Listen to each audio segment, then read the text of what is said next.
Hello, my name is Ernest Cohen. I am 72 years old, and I'm about to say something that may unsettle you. Almost everything you have been taught about aging, success, and time is wrong. Not misunderstood, not incomplete, wrong. The people who were supposed to prepare you for this life, parents, teachers, society itself, either passed along the same illusions or never saw the truth clearly enough to share it.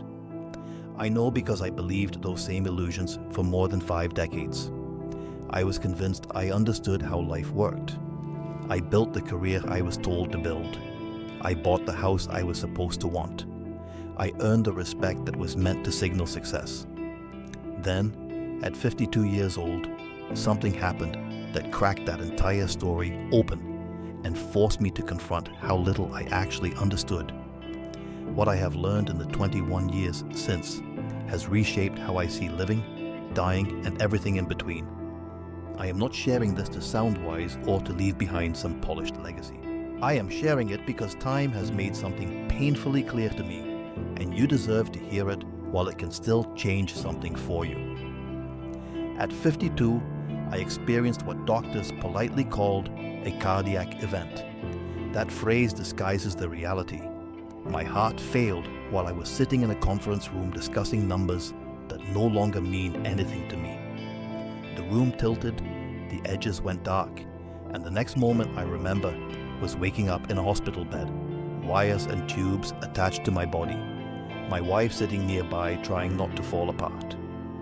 The doctors told me I was lucky. At the time, that word felt absurd.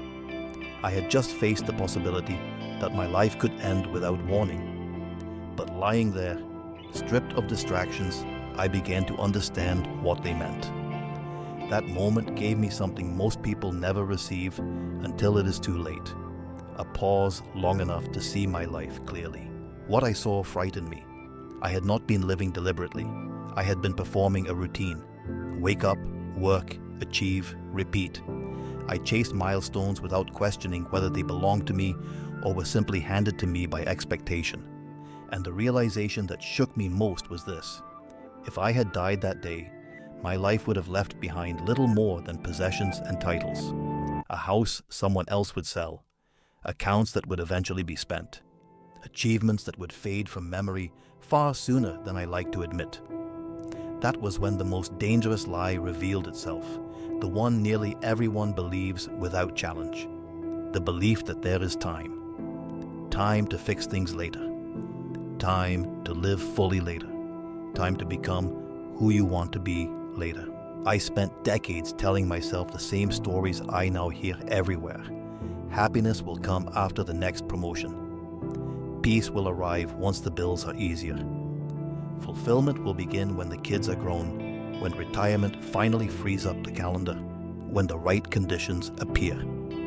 What no one tells you is that those conditions never arrive. The finish line keeps moving. Each achievement simply creates a new demand. I devoted 30 years to climbing a ladder only to realize, far too late, that it was leaning against the wrong wall. And time does not allow you to climb back down and begin again. Here is a truth that surprises people when they first hear it. Success, as it is commonly defined, is a poor life goal.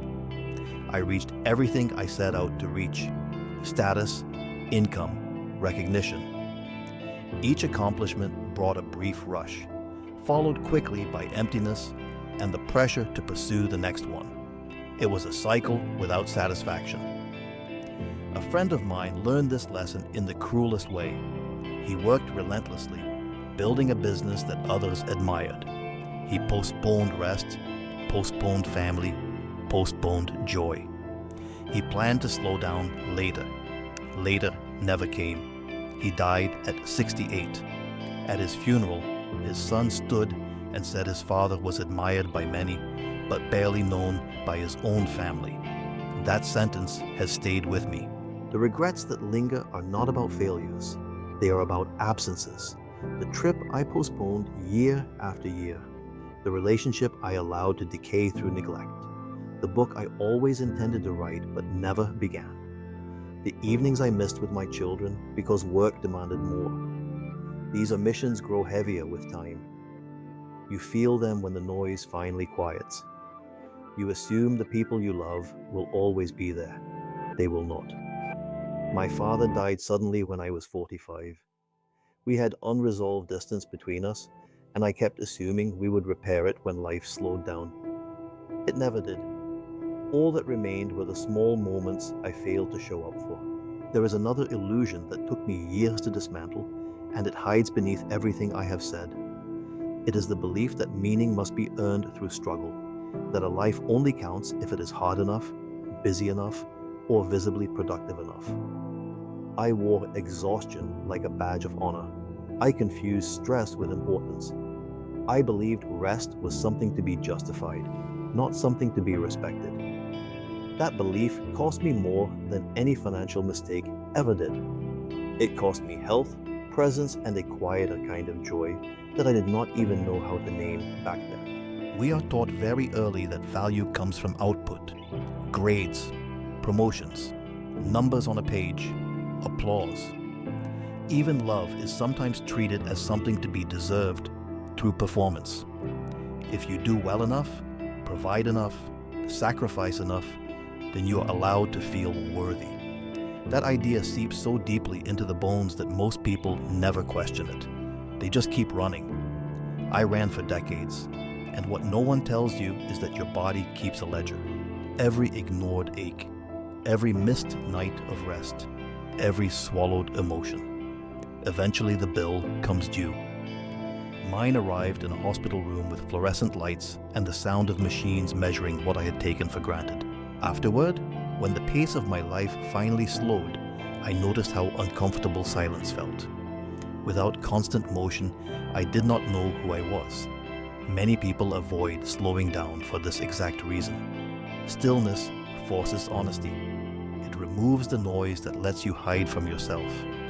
You begin to see the ways you compromised, the moments you chose convenience over courage, the relationships you maintained out of habit rather than care.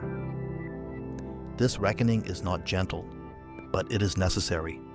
Avoiding it only delays the cost. I also learned how deeply we underestimate the weight of small moments. When you are young, you imagine life as a series of big milestones: graduation, marriage, career peaks, retirement. Everything else feels like filler. It is not.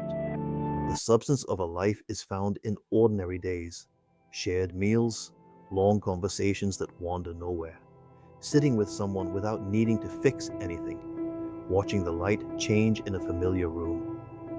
These moments do not announce themselves as important, which is why they are so often missed.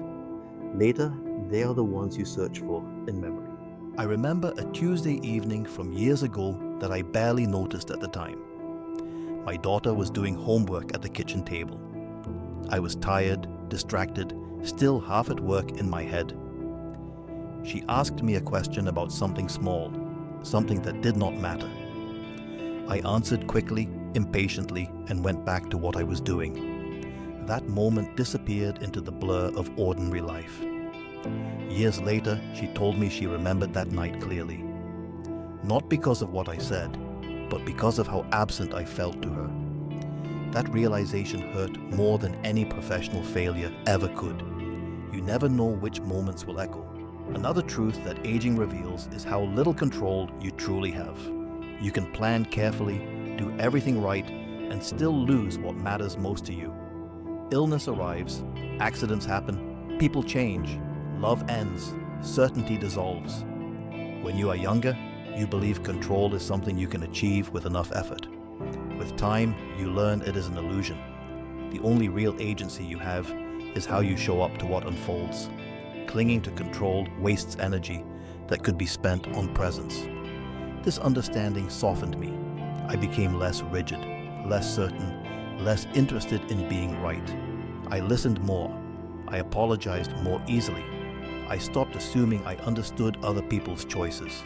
Everyone is carrying something unseen. Everyone is improvising with incomplete information. Compassion grows naturally when you stop believing that life is a problem to be solved rather than an experience to be lived. I used to fear aging. I saw it as decline, as loss, as a narrowing of possibility. Now I see it differently. Aging strips away illusions.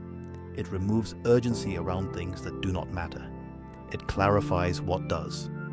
There is grief in that process, but there is also relief. You stop chasing approval from people who are not paying attention anyway. You stop trying to impress rooms you will not remember. You stop measuring yourself against standards that were never designed with your soul in mind. One of the quiet gifts of growing older is realizing how temporary most conflicts are. Arguments that once felt enormous fade into irrelevance. Resentments lose their sharpness.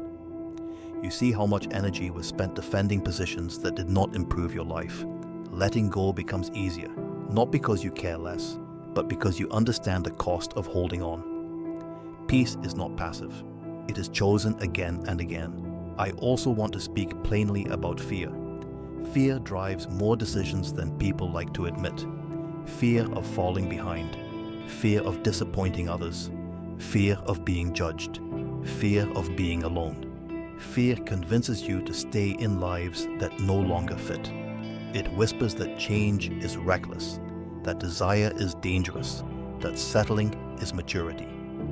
But fear does not protect your time. It consumes it.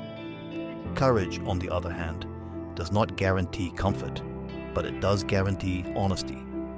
And honesty is the foundation of a life that feels real. There is a particular sadness that comes from realizing how much of life was lived on autopilot.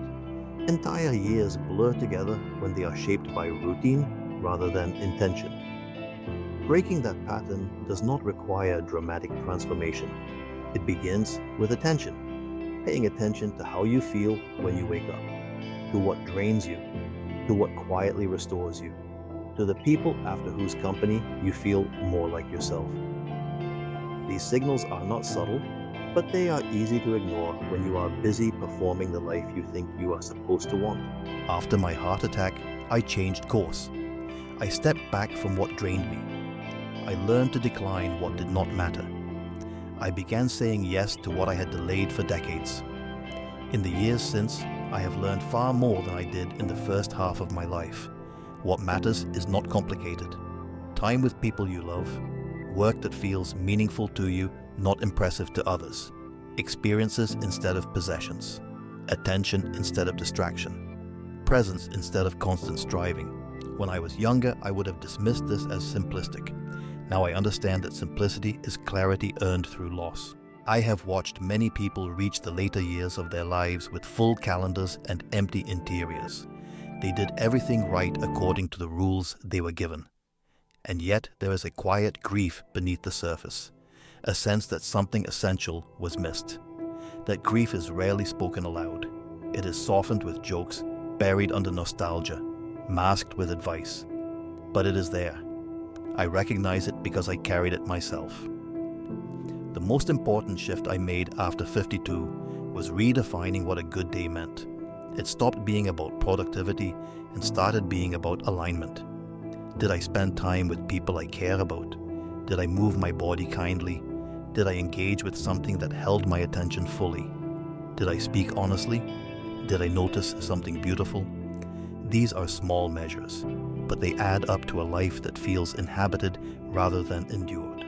Every morning now, I wake with an awareness that time is borrowed.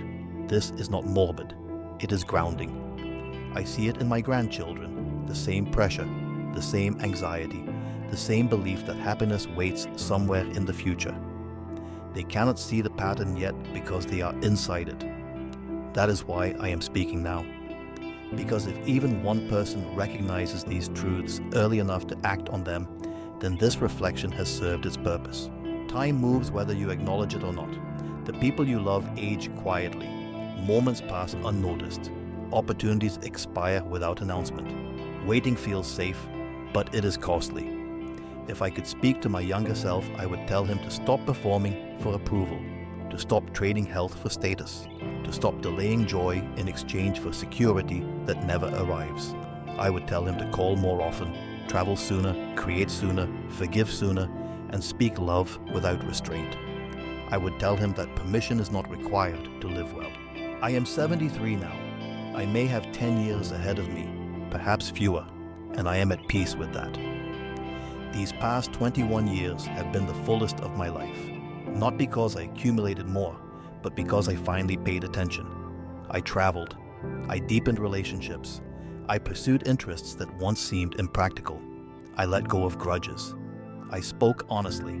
I lived deliberately. That is the great irony. When you stop assuming time is endless, life becomes richer. You do not need a crisis to begin living this way. You do not need permission. You do not need everything figured out. You only need to stop lying to yourself about what matters. Time is not a resource to be optimized. It is the medium of your life. How you move through it is the only thing you truly own. I am aware that these words may sound obvious. Most truths do when you hear them from a distance. Their power lies not in their novelty, but in their neglect. Knowing is easy. Living accordingly is what requires courage. And courage is not loud. It is quiet, consistent, and often invisible to others. As I sit here now, well into my 70s, I feel a strange mix of gratitude and mourning. Gratitude for the clarity that finally arrived. Mourning for the years spent chasing what did not satisfy. Both can coexist. Neither cancels the other. Life is rarely clean or simple. Meaning is found not in avoiding regret, but in allowing it to refine you. The choice is always present. Continue postponing meaning while chasing recognition, or accept that time is finite and begin living accordingly. Waiting feels easier, but it steals your life quietly. Do not spend 52 years learning what could be understood much sooner. Live with intention. Prioritize what matters. Stop waiting for someday. Someday has always been today.